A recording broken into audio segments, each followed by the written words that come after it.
Okay, next question. Example 43. In how many days will rupees 3,800 amount to rupees 3,860.80 at 4% per annum simple interest? ഇവിടെ എന്താ കണ്ടുപിടിക്കണ്ടേ? Time ആണ് കണ്ടുപിടിക്കണ്ടേ. ടൈമിന്റെ equation എന്തായിരുന്നു? Time കണ്ടുപിടിക്കാൻ വേറെ എന്തോ ശബ്ദം വരുന്നുണ്ട്.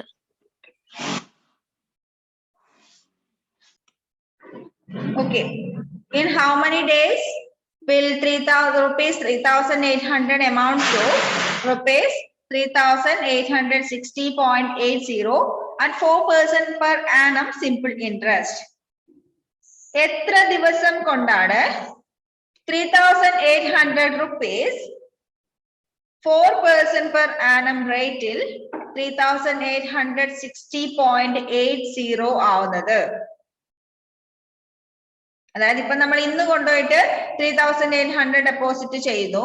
അവർ ചാർജ് ചെയ്യുന്നത്, ബാങ്കുകാർ ചാർജ് ചെയ്യുന്നത് 4% per annum റേറ്റിലാണ് ഇൻട്രസ്റ്റ് ചാർജ് ചെയ്യുന്നത്.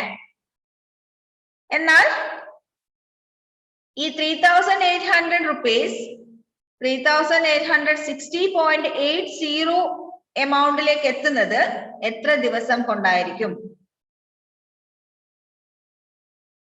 പ്രിൻസിപ്പൽ അവിടെ തന്നിട്ടുണ്ട് 3,800. നമ്മൾ എത്ര ഡെപ്പോസിറ്റ് ചെയ്യുന്നത്? 3,800. എമൗണ്ടും തന്നിട്ടുണ്ട്, അതായത് ഇൻട്രസ്റ്റ് ആഡ് ചെയ്തിട്ടുള്ള എമൗണ്ട് തന്നിട്ടുണ്ട് 3,860.80. റേറ്റും തന്നിട്ടുണ്ട് 4% per annum. ഇനി സിമ്പിൾ ഇൻട്രസ്റ്റ് എന്ന് പറഞ്ഞാൽ എത്രയാ? എമൗണ്ട് എന്ന് പ്രിൻസിപ്പൽ മൈനസ് ചെയ്താൽ സിമ്പിൾ ഇൻട്രസ്റ്റ് കിട്ടുമല്ലോ. Amount is equal to principal plus simple interest ആണ് amount. അപ്പൊ നമുക്ക് simple interest കിട്ടാൻ വേണ്ടി എന്ത് ചെയ്താൽ മതി? എമൗണ്ടിൽ നിന്ന് പ്രിൻസിപ്പൽ മൈനസ് ചെയ്താൽ മതി. Amount 3,860.80 minus 3,800 is equal to 60.80.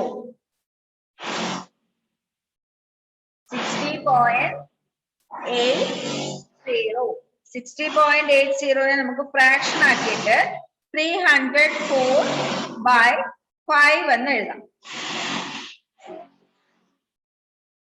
304/5 എന്ന് എഴുതാം. ഇല്ലെങ്കിൽ 60.80 എന്ന് തന്നെ എഴുതിയാലും മതി.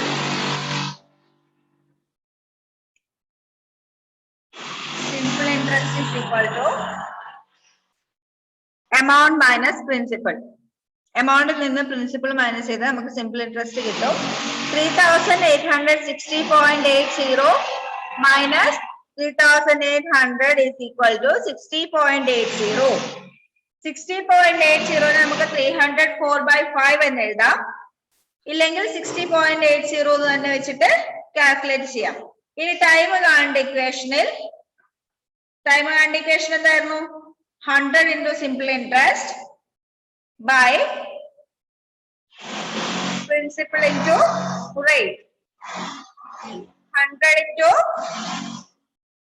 304/5 divided by 3,800 into 4, that is equal to 100 into 304 / 3,800 into 5 into 4. Simplify ചെയ്യുമ്പോൾ നമുക്ക് 2/5 years എന്ന് കിട്ടും. നമുക്ക് എന്താ ചോദിച്ചിരിക്കുന്നത്? 2/5 yearsലാണ് നമുക്ക് കിട്ടിയിരിക്കുന്നത്. ഹൗ മെനി ഡേയ്സ് എന്നാണ് ക്വസ്റ്റ്യൻ. ഇയേഴ്സിനെ ഡേയ്സിലേക്ക് കൺവേർട്ട് ചെയ്യാൻ 365 കൊണ്ട് മൾട്ടിപ്ലൈ ചെയ്യാം. ഇയേഴ്സിനെ ഡേയ്സിലേക്ക് കൺവേർട്ട് ചെയ്യാൻ 365 കൊണ്ട് മൾട്ടിപ്ലൈ ചെയ്യാം. നേരത്തെ നമ്മൾ ഡേയ്സിനെ ഇയേഴ്സിലേക്ക് ചെയ്യാൻ വേണ്ടി 365 കൊണ്ട് ഡിവൈഡ് ചെയ്തിരുന്നു. അതേപോലെ തന്നെ ഇയേഴ്സിനെ ഡേയ്സിലേക്ക് കൺവേർട്ട് ചെയ്യാൻ 365 ഡേയ്സ് കൊണ്ട് മൾട്ടിപ്ലൈ ചെയ്യാം. So 2/5 into 365 is equal to 146 days. Okay, ഇതുപോലെ ഇതിനകത്ത് കുറെ ക്വസ്റ്റ്യൻസ് കൊടുത്തിട്ടുണ്ട്. അതൊന്ന് ചെയ്തു നോക്കുന്നോ? ചെയ്തു നോക്കുന്നോ?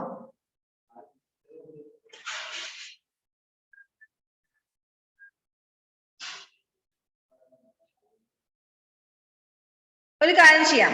എക്സൈസ് 13D സെക്കൻഡ് ക്വസ്റ്റ്യൻ അല്ല, ഫസ്റ്റ് വണ്ണിലെ second one. Principal 1250, rate 4% per annum, time 2.5 years. അതൊന്ന് ചെയ്തു നോക്കിയേ, എളുപ്പമായിരിക്കും ചെയ്യാൻ. Page number 212, exercise 13D first ക്വസ്റ്റ്യനിലെ second one. Principal 1250, rate 4% per annum, time 2.5 years. ഒന്ന് ജസ്റ്റ് അതിന്റെ ഇൻട്രസ്റ്റും എമൗണ്ടും ഒന്ന് കാൽക്കുലേറ്റ് ചെയ്ത് നോക്കിയേ.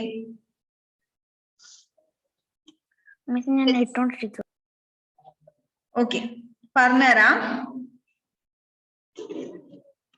ഇവിടെ പ്രിൻസിപ്പൽ എത്രയാ? P 1250 R 4%, time 2.5 years. 2.5 years എന്ന് പറയുമ്പോ 5/2 years. Then simple interest is equal to principal into rate into time by 100 equal to 1250 into rate 4% into 5/2. അതിൽ 5 മാത്രം ന്യൂമറേറ്ററിൽ എഴുതാം. into divided by 100 into 2. 0 0 cancel ചെയ്തു. 5 5 10 ൽ 2 times 2 into 2 4 4 ഇവിടെ cancel ചെയ്തു. ഇൻട്രസ്റ്റ് 125 എന്ന് കിട്ടി. ഇനി എമൗണ്ട് എത്രയായിരിക്കും? Amount is equal to 1250 plus 125 equal to 1375. കിട്ടിയോ? ചെറിയ ചെറിയ മിസ്റ്റേക്ക് അവിടെ ഇവിടെയൊക്കെ ചെറിയ ചെറിയ മിസ്റ്റേക്ക് വരുന്നതേ ഉള്ളൂ. കുഴപ്പമില്ലല്ലോ സിമ്പിൾ ഇൻട്രസ്റ്റ് കാൽക്കുലേറ്റ് ചെയ്യാൻ.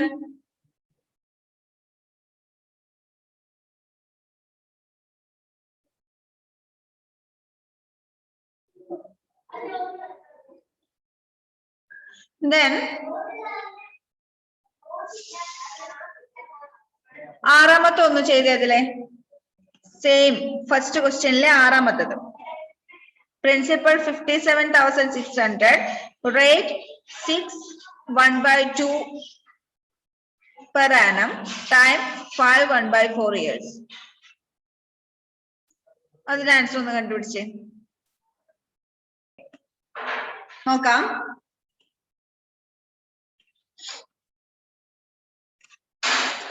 പി എത്രയാ ശരിയായോ നോക്കട്ടെ. ഇപ്പൊ ശരി. പ്രിൻസിപ്പൽ 57,600, റേറ്റ് എത്രയാ തന്നിരിക്കുന്നത്? റേറ്റ് 6/1/2%. 6/1/2% അല്ലേ? യെസ്. അതെങ്ങനെ നമുക്ക് മാറ്റി എഴുതാം റേറ്റിനെ? 6 into 2 12, 12 plus 1 13/2 എന്ന് എഴുതാം റേറ്റ്.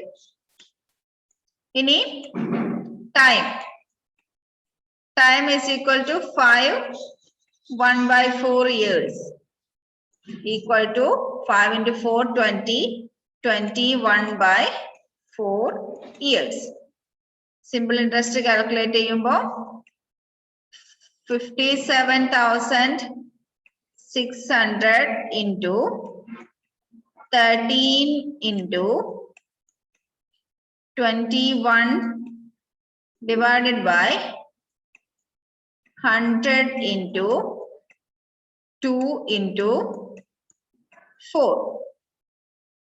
0യും 0യും cancel ആയി പോയി. 4നെ 4 കൊണ്ട് ഡിവൈഡ് ചെയ്താൽ 1, 576 കൊണ്ട് ഡിവൈഡ് 4 കൊണ്ട് ഡിവൈഡ് ചെയ്താൽ 144 എന്ന് കിട്ടും.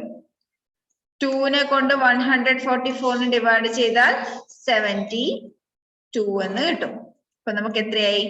72 into 13 into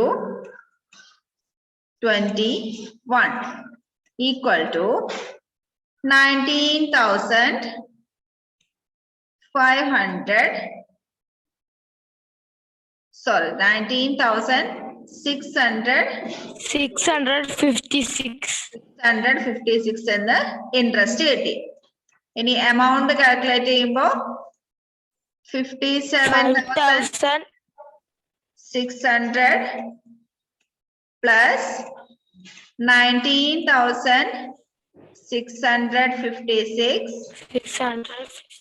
equal to 77,256 എന്ന് ആൻസർ കിട്ടും. ഇതിൽ നിങ്ങൾ ശ്രദ്ധിക്കേണ്ട കാര്യം ഇത് മാത്രമേ ഉള്ളൂ. സിമ്പിൾ ഇൻട്രസ്റ്റ് കാൽക്കുലേറ്റ് ചെയ്യുമ്പോൾ സിംപ്ലിഫൈ ചെയ്തത് തെറ്റിപ്പോയാൽ മൾട്ടിപ്ലിക്കേഷനും ഒക്കെ തെറ്റിപ്പോവും. അപ്പൊ ലാസ്റ്റ് കിട്ടുന്ന എമൗണ്ടും തെറ്റിപ്പോവും. ഓക്കെ, ഏറ്റവും ഇമ്പോർട്ടന്റ് ആയിട്ടുള്ള സ്റ്റെപ്പാണ് ഇത് സിമ്പിൾ ഇൻട്രസ്റ്റിന്റെ കാൽക്കുലേഷൻ. ദാറ്റ് ഈസ് സിംപ്ലിഫൈ ചെയ്തത്. നമുക്ക് എത്രത്തോളം സിംപ്ലിഫൈ ചെയ്യാൻ പറ്റുമോ അത്രയും സിംപ്ലിഫൈ ചെയ്തിട്ട് ആൻസർ കണ്ടുപിടിക്കാം. യെസ്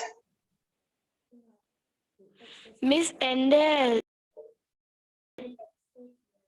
സിമ്പിൾ ഇൻട്രസ്റ്റ് ചെയ്തത് വേറെ തെറ്റാണല്ലോ, പക്ഷെ ആൻസർ ശരിയാ. തെറ്റായാലും വേറെ എങ്ങനെ വേണമെങ്കിലും ചെയ്യാലോ. ഇപ്പൊ ഇതേപോലെ തന്നെ സിംപ്ലിഫൈ ചെയ്യണമെന്നില്ല. ഡയറക്റ്റ് എല്ലാം മൾട്ടിപ്ലൈ ചെയ്തിട്ട് ഡിവൈഡ് ചെയ്താലും മതി. എന്നാലും ഇതിന്റെ ആൻസർ തന്നെ കിട്ടും. എന്നാലും നമ്മൾ ചെയ്യുന്ന സമയത്ത് വലിയ വലിയ ഫിഗേഴ്സ് ഒക്കെ ആണെങ്കിൽ നമുക്ക് എളുപ്പത്തിൽ ചെയ്യാൻ വേണ്ടി മാക്സിമം സിംപ്ലിഫൈ ചെയ്യാൻ നോക്കാം. ഏറ്റവും സിംപ്ലസ്റ്റ് ഫോമിലേക്ക് മാറ്റിയതിന് ശേഷം മാത്രം കാൽക്കുലേഷൻ ചെയ്യാം. എന്നാലും നമുക്ക് തെറ്റാനുള്ള ചാൻസ് കുറയും. വലിയ ഫിഗേഴ്സ് ഒക്കെ മൾട്ടിപ്ലൈ ചെയ്യും ഡിവൈഡ് ചെയ്യും ഒക്കെ ചെയ്യുമ്പോൾ തെറ്റിപ്പോവാനുള്ള ചാൻസ് ഉണ്ടാവും. അതിന് വേണ്ടിയിട്ടാണ് നമ്മൾ സിംപ്ലിഫൈ ചെയ്യുന്നത്. മാക്സിമം സിംപ്ലിഫൈ ചെയ്യാം, ഏറ്റവും സിംപ്ലസ്റ്റ് ഫോമിലേക്ക് മാറ്റി എഴുതാം, എന്നിട്ട് മാത്രം കാൽക്കുലേഷൻ ചെയ്യാം.